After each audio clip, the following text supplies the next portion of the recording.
আসসালামু আলাইকুম প্রিয় দর্শক, স্বাগত জানাচ্ছি আমার দেশ বিশেষ আয়োজনে। ক্ষমতায় থাকার শেষ চেষ্টা হিসেবে ভারতে পালানোর আগে শেখ হাসিনা ৫ আগস্ট সকালে সে দেশের জাতীয় নিরাপত্তা উপদেষ্টা অজিত দোভালকে ফোন করে ঢাকার উপর দিল্লির হস্তক্ষেপ চেয়েছিলেন।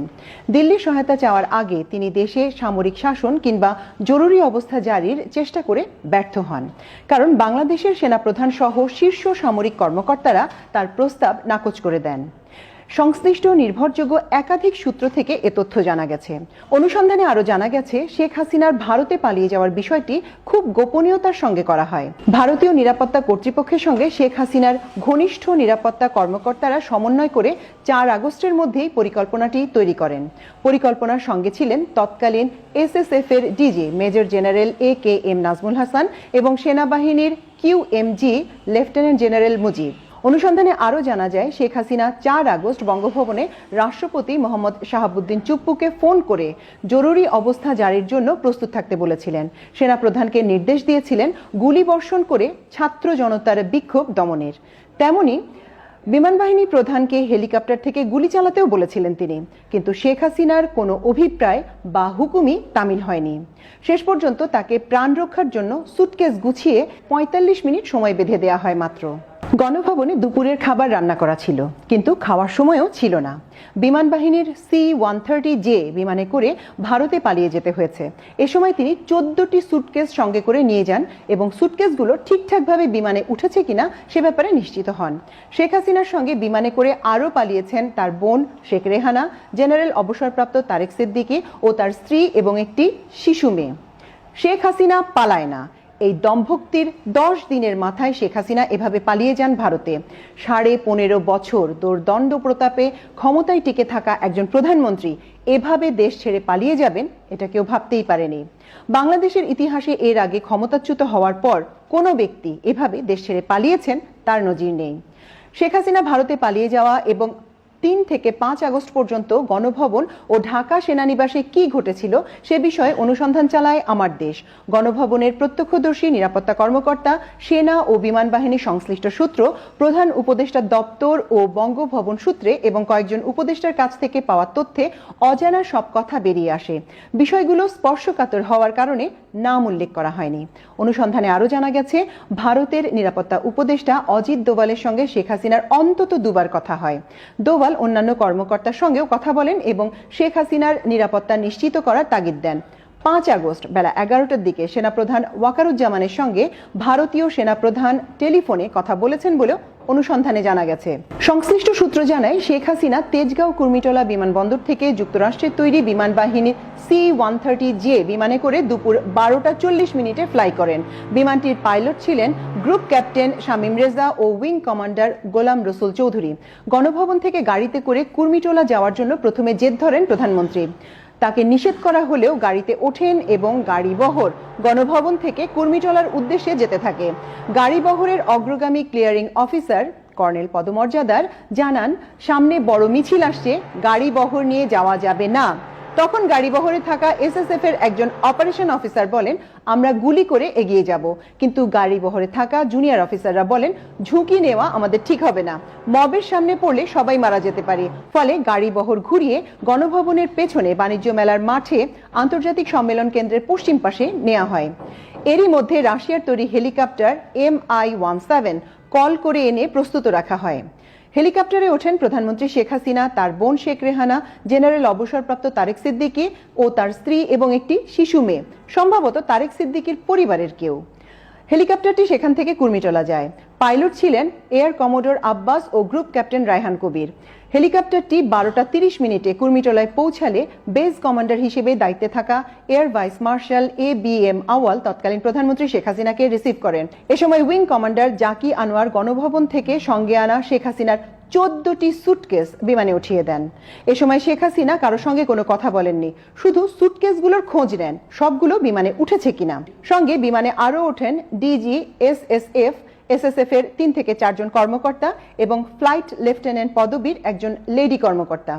কুর্মিটোলা পৌঁছার 10 মিনিটের মধ্যেই শেখ হাসিনা, শেখ রেহানা ও তারেক সিদ্দিকীকে নিয়ে বিমানটি উড্ডয়ন করে। এ সময় সিভিল অ্যাভিয়েশন কর্তৃপক্ষ শাহজালাল আন্তর্জাতিক বিমানবন্দরে সব ধরনের বিমানের ওঠানামা বন্ধ করে দেয়।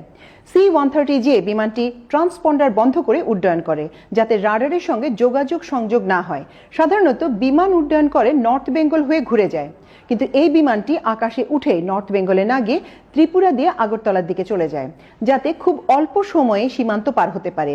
এরই মধ্যে ভারতীয় কর্তৃপক্ষের ক্লিয়ারেন্স পেয়ে বিমানটি সরাসরি দিল্লি চলে যায় এবং নামে দিল্লির উপকণ্ঠে উত্তরপ্রদেশের গাজিয়াবাদের হিন্দন বিমান ঘাঁটিতে। সেখানে ভারতের নিরাপত্তা উপদেষ্টা অজিত দোভাল শেখ হাসিনাকে অভ্যর্থনা জানান। জানা গেছে শেখ হাসিনা সেখানেও অজিত দোভালকে ঢাকায় আক্রমণ করতে বলেন। শেখ হাসিনাকে হিন্দন ঘাঁটিতে নামানোর পর রিফুয়েলিং করে বিমানটি কর্মকর্তাদের নিয়ে ঢাকায় ফিরে আসে। গোয়েন্দা সূত্রে জানা গেছে ভারতের নিরাপত্তা উপদেষ্টা অজিত দোভাল এর আগেও দফায় দফায় ঢাকায় এসেছেন। বিশেষ বিমানে করে তিনি আসতেন, গণভবনে যেতেন, কিন্তু তার আসা যাওয়ার কথা গোপন রাখা হতো। নির্ভরযোগ্য সূত্রগুলো থেকে আমার দেশ নিশ্চিত হয়েছে যে শেখ হাসিনার সঙ্গে ঘনিষ্ঠ তৎকালীন এসএসএফ এর DG major general AK-M Najmul Hasan এবং সেনাবাহিনীর QM জেনারেল মুজিব হাসিনার পালানোর পরিকল্পনা করেন। জেনারেল অবসরপ্রাপ্ত তারেক সিদ্দিকী এ ব্যাপারে ভারতের নিরাপত্তা উপদেষ্টা অজিত দোভালের প্রয়োজনীয় গাইডলাইন নেন।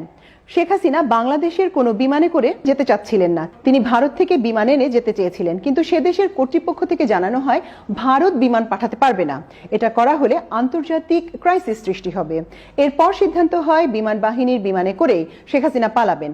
আরও সিদ্ধান্ত হয় সার্বিক নিরাপত্তার স্বার্থে ঢাকা হজরত শাহজালাল আন্তর্জাতিক বিমানবন্দরে কিছু সময়ের জন্য অন্যান্য বিমানের ওঠানামা বন্ধ রাখা হবে। রাডারে যাতে বিমানটি ধরা না পড়ে সেজন্য এর ট্রান্সপন্ডার অফ করে রাখা হবে। এছাড়া বিমানটি ফ্লাই করার আগে যাতে খবরটি লিক হয়ে না যায় এবং শেখ হাসিনার গতিবিধি যাতে সামাজিক যোগাযোগ মাধ্যমে ছড়িয়ে না পড়ে সেজন্য আগে থেকে ইন্টারনেটও বন্ধ রাখা হয়। ওই দিন সকাল 9:30 থেকে ইন্টারনেট বন্ধ রাখা হয়। শেখ হাসিনা পদত্যাগ করে কুমিল্লা ক্যান্টনমেন্টে কিংবা গোপালগঞ্জে যাচ্ছেন বলেও দুটি খবর ছড়িয়ে দেওয়া হয়। ভারতে পালিয়ে যাচ্ছেন এই আসল খবরটি যাতে জানাজানি না হয় সেজন্য এভাবেই প্রতারণা করে দৃষ্টি অন্যদিকে নেয়ার চিন্তা করা হয়। গণভবনে 4 আগস্টের রাত্রে ছিল খুবই উত্তেজনাপূর্ণ ও ভয়ঙ্কর। এই রাতে নিরাপত্তা বাহিনীর শীর্ষ কর্মকর্তাদের সঙ্গে প্রধানমন্ত্রী শেখ হাসিনা কয়েক দফা বৈঠক করেন। তিনি বৈঠক করেন মন্ত্রী, দলের শীর্ষ নেতা ও বিভিন্ন পর্যায়ের ব্যক্তির সঙ্গে। বৈঠকে রাগারাগি ও উত্তপ্ত বাক্য বিনিময় হয়। রাত 12টা থেকে 12:15টার দিকে 3 বাহিনী প্রধানের সঙ্গে বৈঠকে প্রধানমন্ত্রীর সঙ্গে ছিলেন তার নিরাপত্তা উপদেষ্টা জেনারেল অবসরপ্রাপ্ত তারেক সিদ্দিকী।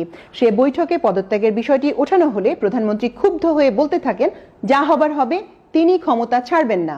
শেখ হাসিনা সেনাপ্রধানকে মেরুদণ্ড শক্ত করে কঠোর হয়ে বিক্ষোভ দমনের নির্দেশ দেন। জেনারেল তারেক সিদ্দিকী শেখ হাসিনাকে সমর্থন জানিয়ে বলতে থাকেন, সেনাবাহিনী গুলি চালিয়ে কিছু লোককে মেরে ফেললে বিক্ষোভ এমনিতেই দমন হয়ে যাবে। বিমান বাহিনী হেলিকপ্টার থেকে গুলি চালানোর কথাও তিনি বলেন। এমন পরিস্থিতিতে বৈঠকে উপস্থিত বিমান বাহিনী প্রধান তারেক সিদ্দিকীর উপর ভীষণ রেগে যান এবং প্রধানমন্ত্রীকে উদ্দেশ্য করে বলেন, এই লোকটি আপনাকে ডুবিয়েছে এবং আরো ডোবাবে। ঠিক এ সময় একজন অপরিচিত ব্যক্তি, যাকে ডিউটিরত এসএসএফ সদস্যরা চেনেন না, গণভবনে প্রবেশ করলে শেখ হাসিনা সভা শেষ করে দেন। রাত 12:40 3 বাহিনী প্রধান গণভবন ত্যাগ করেন। রাতে গণভবনে পুলিশের আইজি আব্দুল্লাল মামুন এবং এয়ার ভাইস মার্শাল অবসরপ্রাপ্ত জামাল উদ্দিনও ছিলেন।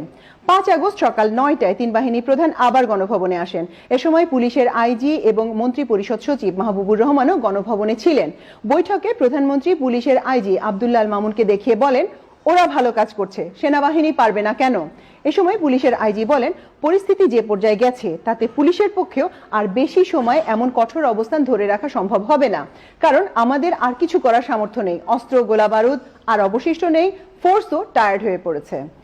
সামরিক কর্মকর্তারা প্রধানমন্ত্রীকে আবারও ক্ষমতা ছেড়ে দেওয়ার পরামর্শ দেন। এক পর্যায়ে প্রধানমন্ত্রী রেগে গিয়ে বলেন, তাহলে তোমরা আমাকে গুলি করে মেরে ফেলো এবং গণভবনে কবর দিয়ে দাও। সামরিক কর্মকর্তারা শেখ হাসিনাকে অন্য একটি কক্ষে নিয়ে গিয়ে সামগ্রিক পরিস্থিতি ব্যাখ্যা করে প্রধানমন্ত্রীকে পদত্যাগে রাজি করাতে অনুরোধ করেন। তারা একথা বলেন যে সময় দ্রুত ফুরিয়ে যাচ্ছে, বৈষম্য বিরোধী ছাত্রদের ডাকে লং মার্চ টু ঢাকা কর্মসূচির কারণে গণভবন অভিমুখে ঢাকার চারপাশ থেকে মিছিল আসছে।